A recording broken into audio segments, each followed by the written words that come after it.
Hello भाई, कैसे हाल चाल है? You are listening to FM Moradabad 89.6। आप सुन रहे हैं मेरे यानी आनंद के साथ। और आज प्रोग्राम बहुत ही खास है जिसका नाम है हेलो डॉक्टर। और आज हेलो डॉक्टर में हमारे साथ एक बहुत ही कमाल के एक्सपर्ट मौजूद हैं। सीएल गुप्ता आई इंस्टीट्यूट से डॉक्टर ईशा आचार्य जी हमारे बीच में मौजूद हैं। और आज आपकी आंख के पर्दे के विषय में तमाम छोटी छोटी बातों पर आज हम महत्वपूर्ण चर्चा करने वाले हैं। तो मैम, आपका बहुत बहुत स्वागत है हमारे स्टूडियो में। Welcome to FM Moradabad. जोरदार तालियां। How are you doing? कैसे हैं आप? पहले तो ये बताएं please. Thank you very much कि आपने मुझे यहाँ पे बुलाया इस चीज़ के लिए। सीएल गुप्ता में काम करती हूँ मुरादाबाद, और इसमें बेसिकली रेटिना के बारे में लोगों को पता नहीं होता। रेटिना होता है आँख का पर्दा। तो पर्दा सबसे ज़रूरी अंग इसलिए है क्योंकि जो भी दिखाई देता है वो उसी के वजह से दिखाई देता है। अगर पर्दा सही नहीं रहेगा तो शायद लोग कुछ ना देख पाए। तो इसलिए पर्दे के बारे में लोगों को ज्यादा पता नहीं होता है। कोई भी आंख के बारे में सोचता है तो हर कोई सबसे पहले मोतियाबिंद सोचता है। सिर्फ मोतिया ही आंख का भाग नहीं होता है, और भी जरूरी हिस्से होते हैं जिसमें से सबसे जरूरी अंग जो है वो है पर्दा। और इसमें काफी सारी बीमारियां होते हैं।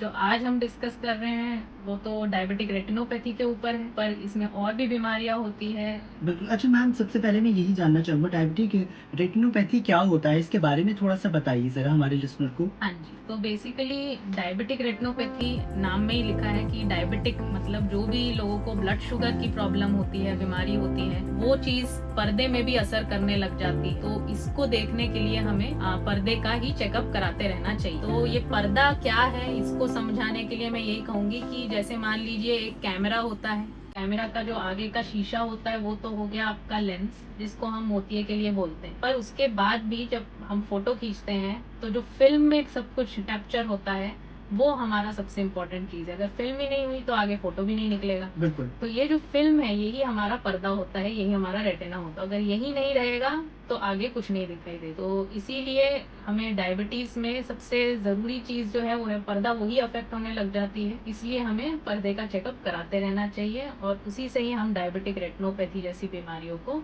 पकड़ सकते हैं। 89.6 आप आनंद के साथ हैं। प्रोग्राम है आपका अपना फेवरेट हेलो डॉक्टर। और आज इस प्रोग्राम में सीएल गुप्ता आई इंस्टीट्यूट से हमारे बीच में है डॉक्टर ईशा आचार्य जी। आज उनसे ढेर सारी बातें हम कर रहे हैं। आंख के पर्दे के ऊपर तमाम सारी बातें हो रही हैं। और मैम, इसी बीच में आपसे एक और क्वेश्चन पूछना चाहूंगा। जो डायबिटीज के मरीज होते हैं उनको अपनी आंखों की जांच कब और कितने समय में करानी चाहिए और ये कितनी इंपॉर्टेंट है?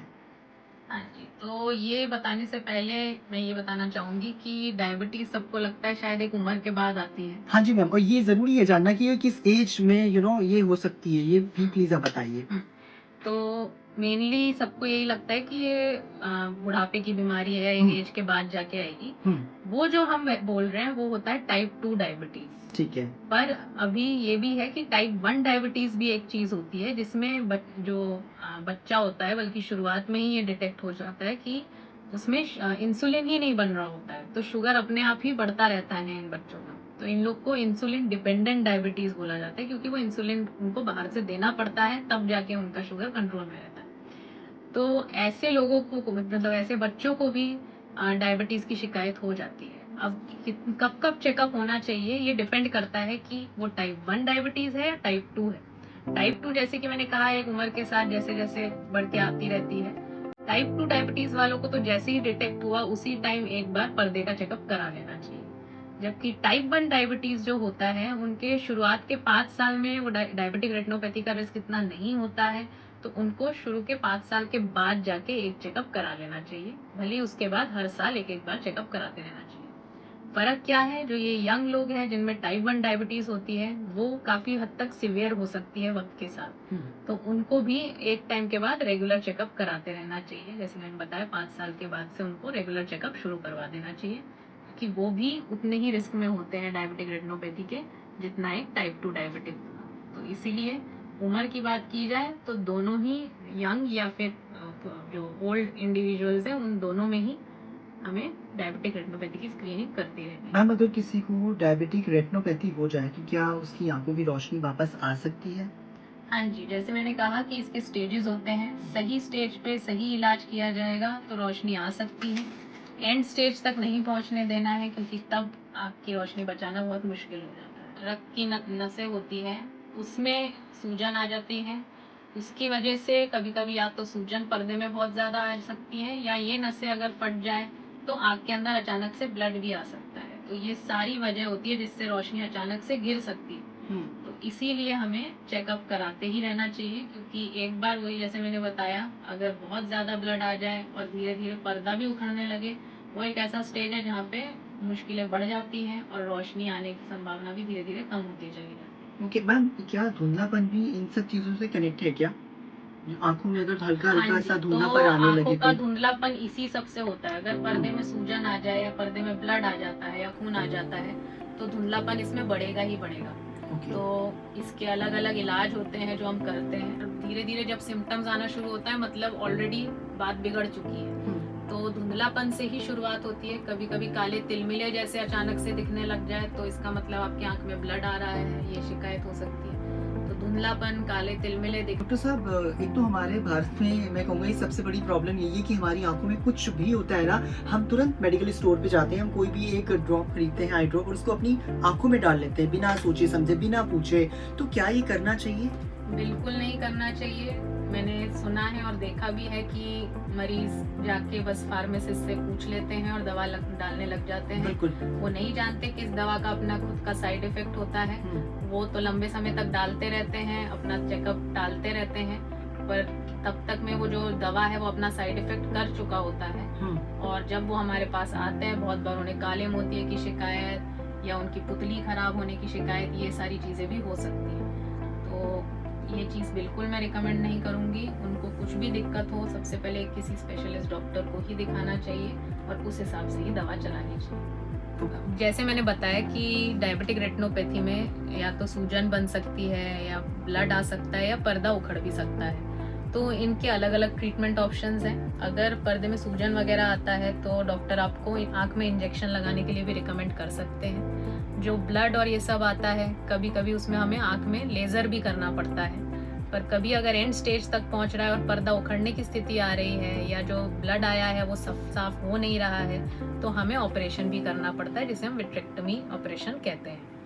तो ये सारे हमारे ट्रीटमेंट ऑप्शंस हैं। इसके अलावा ऑब्वियसली ब्लड शुगर कंट्रोल और ये सब आपको ध्यान देना ही है। तो ये हमारा फुल ट्रीटमेंट ऑप्शंस होते हैं। ओके। और मैम, चलते चलते कोई एक संदेश जो आप देना चाहें हमारे तमाम लिसनर्स को जो इस वक्त आपको मुरादाबाद में सुन रहे हैं, खास तौर पर उन लोगों को जो डायबिटीज से पीड़ित हैं, जिन्होंने अभी तक बिल्कुल भी जांच नहीं कराई है, उनको आप क्या संदेश देंगे? और साथ देखिए, अभी सारी जनता के लिए आंखों का चेकअप का मतलब होता है कि बस चश्मे का नंबर ले ले और उनका काम हो। तो यही मैंने आज पूरे टॉक में अपना बताया है कि सिर्फ चश्मे का नंबर या सिर्फ मोतियाबिंद, यही 2 चीज़ों से आंख की बीमारियां नहीं होती हैं। और पर्दे की प्रॉब्लम जैसे कि डायबिटिक रेटिनोपैथी जैसी प्रॉब्लम भी होती है मरीजों को। तो इसलिए साल में एक बार चेकअप होते रहना चाहिए। बाकी डिपेंड करता है, अगर आपकी शुगर की दिक्कत बढ़ गई है तो कुछ डॉक्टर आपको 3 से 6 महीने पे भी बुला सकते हैं, और अगर आपका इलाज भी शुरू हो गया है तो हो सकता है आपको हर महीने भी बुलाया जाए। तो इसलिए इस चीज़ को नज़रअंदाज नहीं करनी है, आपको चेकअप कराते रहना है। और जब भी आप किसी जनरल ऑफ्थल्मोलॉजिस्ट पे भी जाएं जो सिर्फ जनरल चेकअप कर रहे हैं, उनको भी आप रिक्वेस्ट कर सकते हैं कि आपको पर्दे का चेकअप कराना है। पर्दे के चेकअप के लिए एक बहुत ज़रूरी संदेश ये है कि वो हम पुतली फैला के करते हैं। एक ड्रॉप डाला जाता है जिससे थोड़ा धुंधलापन रहता है कुछ समय तक, और वो पुतली फैला के ही हमें पर्दा ज़्यादा अच्छे से दिखाई देता है। तो आप कभी भी कहीं जाए, सिर्फ चश्मे का नंबर लेके ना आए, और अगर आप जा रहे हैं तो आप रिक्वेस्ट भी कर सकते हैं कि आपको पर्दे का चेकअप कराना है, तो आपकी पुतली फैला के प्रॉपर चेकअप की जाए।